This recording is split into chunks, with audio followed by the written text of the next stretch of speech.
Members of Chinese community in San Francisco held a ceremony Sunday to remember Chinese massacred during the 6-week period 79 years ago by Imperial Japanese Army.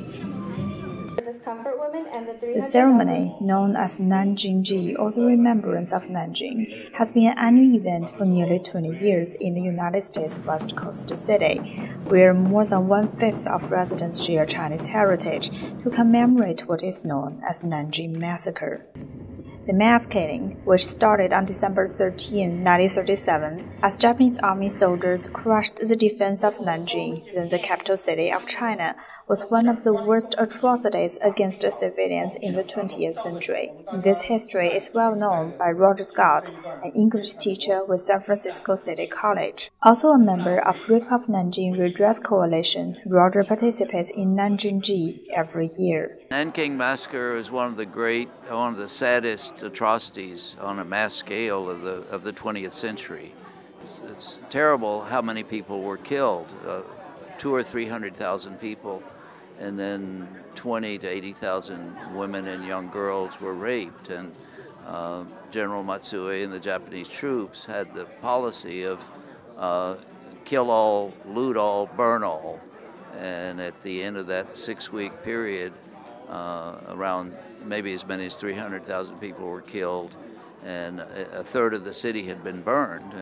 Organized by Rape of Nanjing Redress Coalition, together with Global Alliance for Preserving the History of World War II in Asia and Chinese-American Association of Commerce in San Francisco. This year's Nanjing brought representatives of other ethnic communities who share the same or similar wartime memories inflicted by the Japanese Army. Retired judges Lillian Xin and Julie Tang of the Imperial Court of San Francisco are founding members of Rape of Nanjing Redress Coalition. Both are vocal at various events and activities against the Japanese government's refusal to acknowledge a series of war crimes.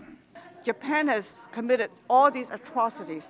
Nanjing Massacre, Nanjing Massacre, Comfort Women, Unit 731, and yet Japan refuses to apologize. Our mission is to have the truth be known and justice be served. And that can only happen if Japan apologizes, pay reparation, and we can move forward. Hence, an annual vigil of remembrance to honor the victims of Nanjing Massacre is very much relevant today, said Nanjing participant Michael Wang, member of Comfort Women Justice Coalition, which is devoted to seeking justice for those women forced to be sexual slaves for Japanese soldiers during World War II. It's very relevant because of two things. One is, of course, to remember the past and teach it to the next generation.